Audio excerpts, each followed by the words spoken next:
Good morning, my friends, and welcome to Roger's Reflections. I'm Pastor Roger Vest with the Douglasville First United Methodist Church, and I pray that you are having a good week. Today, I'm going to read to you from Paul's letter to the church at Rome, the 8th chapter, beginning with verse 26.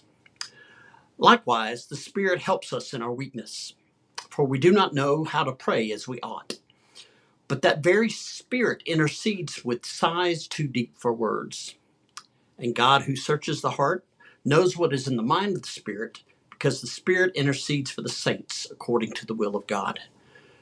We know that all things work together for good for those who love God, who are called according to his purpose.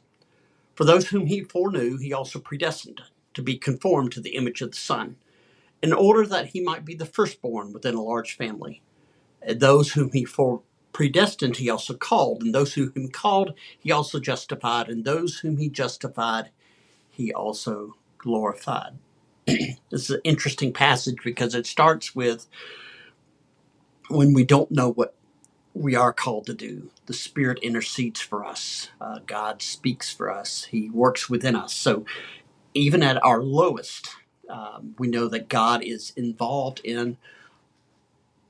with us, is speaking for us, and helps us in the midst of whatever pain, whatever struggle, whatever anxiety that we're dealing with. And then the next part of this passage talks about God can bring something good out of any situation for those that love him. And so for us, those who are called as disciples of Christ, God can do something good for any of us, for all of us.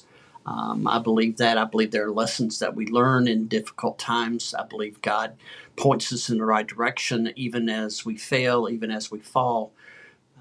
God brings a lesson, brings a blessing out of any of that.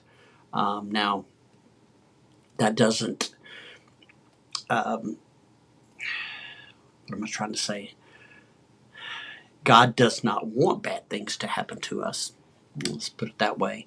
But God can bring something good, can bring a blessing out of anything, and he doesn't say that the bad thing or whatever happened to us is meant to happen or is a blessing, but he can bring a blessing out of that.